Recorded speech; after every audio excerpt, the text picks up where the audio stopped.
Today we are doing a science adventure and I'm really excited to share with you what I have found here in Bellingham. I recently graduated with a degree in biology, so obviously I am a huge fan of science. This is going to give you a bit of an idea of how big of a nerd I am. I'm a little embarrassed by that, but not too embarrassed. So we'll see some things today that people with different tastes in science will enjoy. We're going to see a few things that are physics related, a few things that I guess you can apply chemistry to, and then of course a lot of biology. One of my first travel tips for science lovers, if you're in a city that has a college of some sort, a university especially, a lot of times they have free museums and seminars for people who are interested in science. It's a really good way to learn more about science from a technical perspective. These students and teachers have put a lot of time into cultivating this information and preparing it for you to see. There's a lot of things to do here, so let's get started. So this first place I've actually never been to before. It's actually an art museum, but from what I can tell, it gets different scientific ideas across through art. And so we'll see what it's all about. I have absolutely no idea, but it sounds interesting.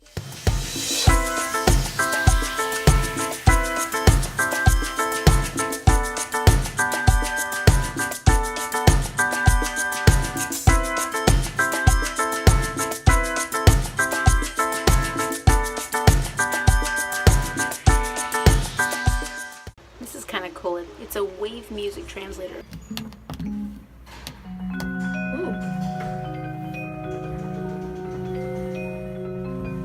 Definitely hear that one.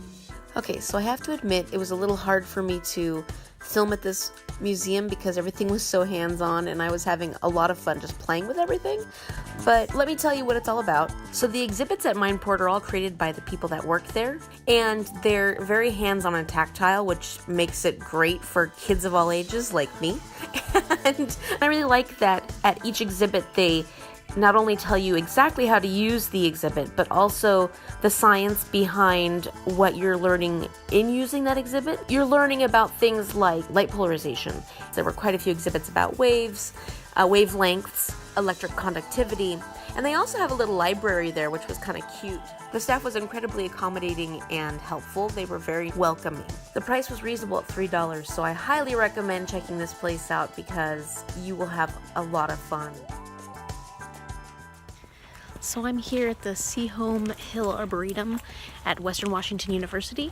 At arboretums, I tend to prefer seeing placards telling you what plants or trees you're looking at. I haven't seen any here yet, but I can tell you that on the website, you will find guides that will tell you what kind of trees and plants you're looking at. I'm on the tower trail, and I'm figuring out what that means. It means there's a tower. So, this morning was leg day at the gym, and I hope you enjoy the effort I'm going to get up here to see this view. It looks pretty good though. Hold on, I'll show you. This is the view from the top of the tower.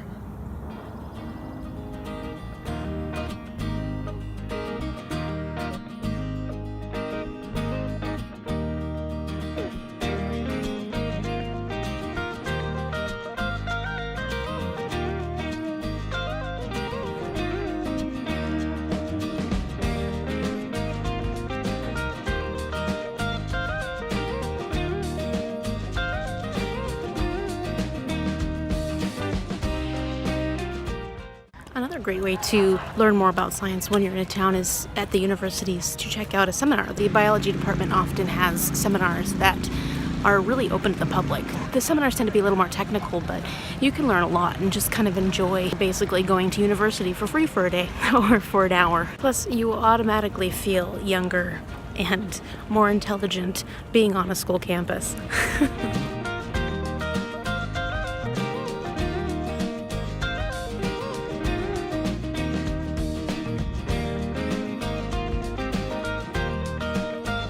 What you find wandering the halls of the biology building. Oh, those are pretty. Little guy.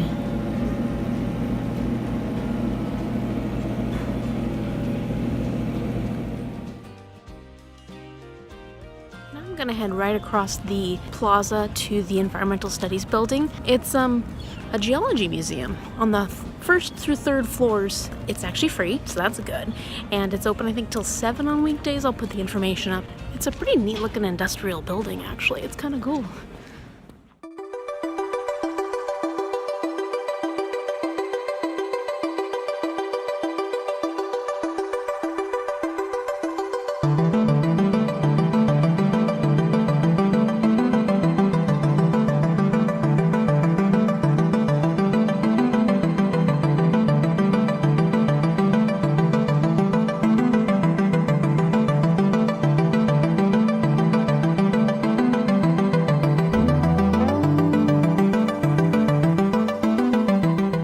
About this museum is you're free to touch anything you like, so that's kind of cool, and it would be a good place to take kids and people like my mom who have to touch everything. So I think I'm taking her here at some point, because then she can touch to her delight without getting in trouble. This is cool. Mammoth tusk. That is awesome. My guess is limestone. Let's see, what's this one? Goodness. A type of quartz? I have no clue. Okay, I'm gonna lose pretty quickly on this game. Yeah, I thought this one was just concrete, but apparently it's actual stone, sandstone. Shows you what I know. I'm not a geologist. So I'm up on the 3rd floor and I'm not seeing any exhibits. I imagine it's just the first 2 floors. But there was a lot on those first 2 floors, so make sure you make your... Oh, there's actually some more. I was wrong. There's... Oh, that's what I did my research on, 3-spine stickleback. This is what I did in undergrad. That's so funny. Just ended up right here. Pretty cool. So I actually went down to what I think of as the basement, and I found more. There's actually more to the museum down here. So they've got information on earthquakes, and then, oh, microscopes. Super cool old microscopes. Oh yes.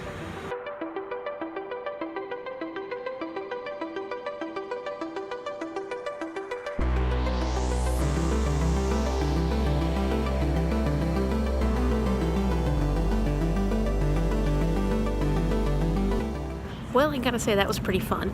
This really just shows that your local university can be a great source of scientific adventures. You can find a lot of things just at the university. I'm gonna head up back to the Arboretum and see if I can find my car.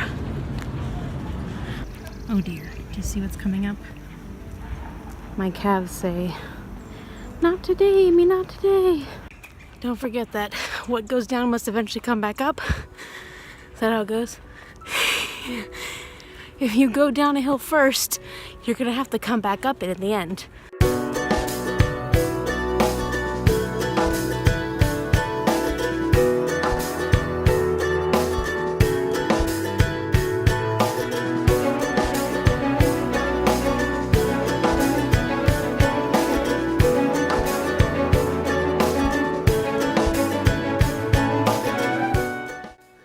So today we got another day of scientific adventures, and I have the mama with me. Hi! We are going to stop off at this first place, which is a teeny marine life center. It's really cute, it's free, and they would love donations, of course. It's one room, it's very small, but you can actually learn quite a bit in there, and the people were really friendly last time I was there, so let's go check it out.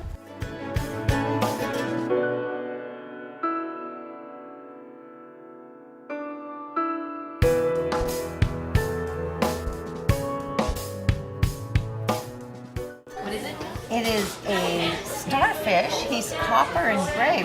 Really pretty. Oh, and there's a giant one over here. How's that water feel? It's freezing. Oh, look at this one. He has white little bumps on him. See, and then, ow, those are prickly. Look over there. Oh, that's huge. There's 2 of them.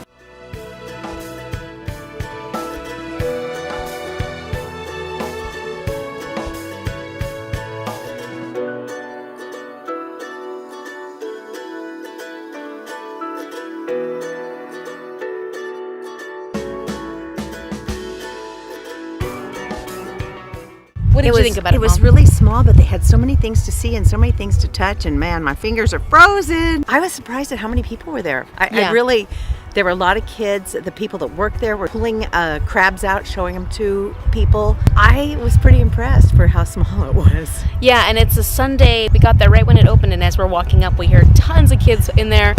All right, we're going to head on to our next spot. Okay, so slight disclaimer. Mom and I had some drinks with lunch at this restaurant next door called Bayou at the Bay. And they were strong, so Feeling no pain. so we're gonna have some fun at this next place. We are at the Spark Museum, and this is a museum that is all about electricity. So perfect for science lovers. And let's see what they've got. We've never been here before, so Loud this should be and scary fun. fun for the whole family. Loud and scary fun for the whole family. Let's have some loud and scary fun. Green dots are interactive, starting with this one is our first. This is our Jacob's ladder. It shows that heat rises because the electricity is hotter than all of the air around it. Red dots are historical artifacts. We ask that you don't touch those, but definitely a must-see. Okay. And then blue dots, you can usually find a volunteer to help you out to demonstrate them. We have a couple of those. This map shows you where all the blue, green, and red dots are. And everything is in chronological order, going in a counterclockwise direction. So go around that way. Go around that way. Yeah. Perfect. Thank you so much. Yeah. Enjoy. Okay, we will. excited. Thank you.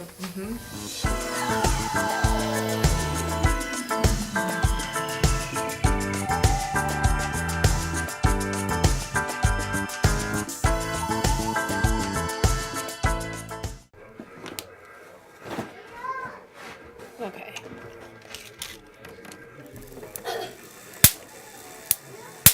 Ooh, that's a good one. Okay.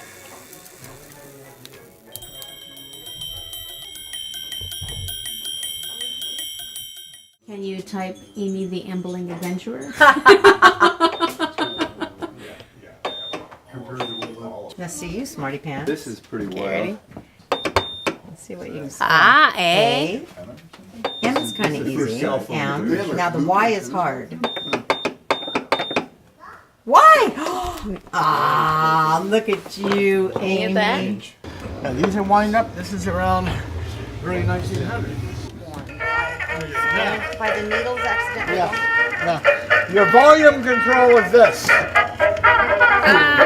Oh, that's too funny. This and this. So Oh you my want a gosh. nice intimate conversation. This is the budget version. That's the budget phonograph. Ah. And again, a wind up. So basically the one we would have. And wind it. You have to wind it up. Who Yeah. is that?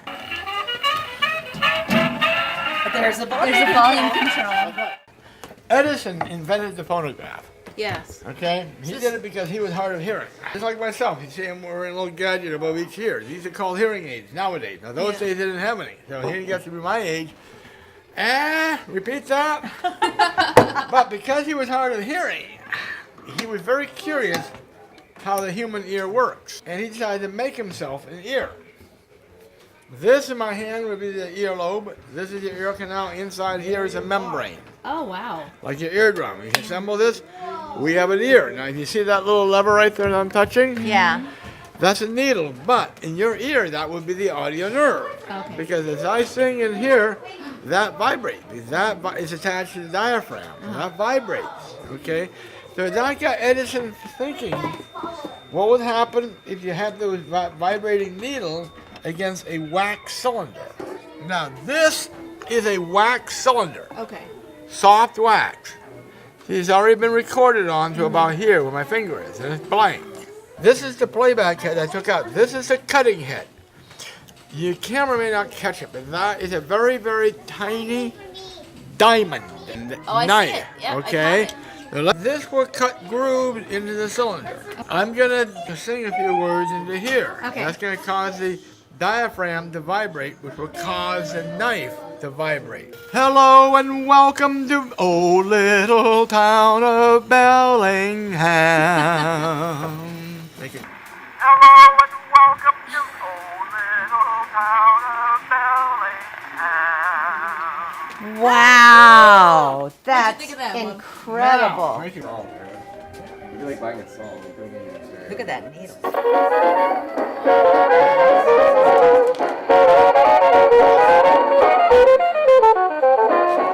Now, if that's too loud for you, you put a sock in it. That's for the turn. talk in your mouth.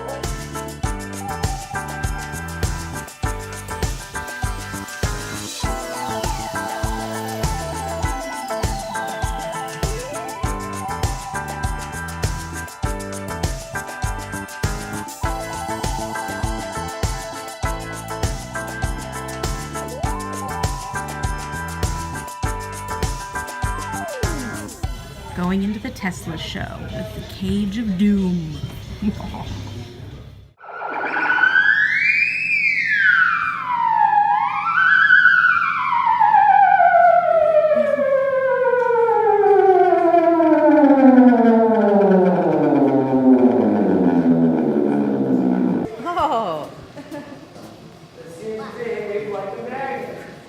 Magic.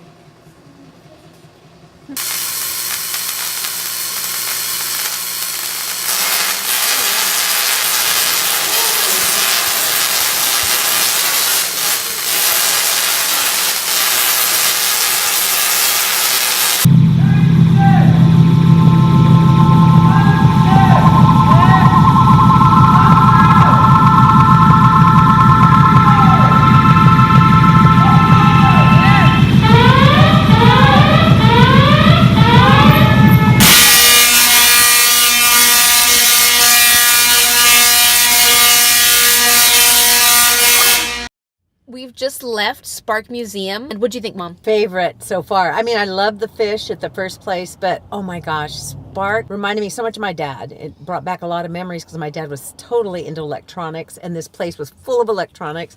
All the equipment my dad used to use and store and hoard was all there. It was great. Yeah, it was an incredible museum. I'm kind of blown away by it. This is a museum that needs to be visited. So if you come to Bellingham, you have to check out the Spark Museum. If you want to get married and have the shock of your life, the guy that does the show will marry you in the Cage of Terror. Not marry you, but you guys can get married in the Cage He's of Terror. ordained minister. Or maybe he'll marry you. I don't know. So these were some of the best ideas for me to show you of things to do if you love science here in Bellingham. If you're traveling and you want to find more things that are science related, I have some tips. So stay tuned, and those tips will be coming up next. If you're a science lover, I'd like to give you some more travel tips. These should help you plan different science-based activities on your next trip. So one, a lot of towns have special events. For example, here in Bellingham, they have a parade called the Procession of the Species. People go out, dress up as their favorite animal species, and they parade around town. And it's really a good way to get out awareness to especially the younger generation and make learning fun. Next, by using meetup.com, you can join groups that have specific science areas that you might be interested in. So say you love birding and you want to go birding in a town that you're visiting, you can join a birding group and see what kind of activities they have going on when you're traveling there. Now, a fun way for the adults to get their science information in is to take a tour of a distillery or winery or brewery. A lot of those will give you a tour of the facility and then talk about fermentation, which is very informative and teaches you a lot about yeast and the processes of fermentation. Another thing you could do is take a tour of like a water treatment facility, learn something about the local water sources and how we go about cleaning that. Next, this is a little more in the applied science area. Take tours of manufacturing companies. A lot of manufacturing companies will actually give tours. A lot of chemistry goes into that. So I think that's a very, very good way to learn more about the things you use on a daily basis. Finally, and I think this is a great option for someone who wants to save some money and really just wants to explore the area they're in, go to a local library. Pick up some field guides. You can pick up insect, plant, bird, animal field guides, and then pick up some hiking maps. You can pick those up at the local visitor centers and hike around. Look for the things that are in your field guide. It'll actually be fun. It kind of feels like a treasure hunt in a sense. Well, I really hope you enjoyed this video and that it was somewhat informative. I hope you're not turned off too much by the nerd.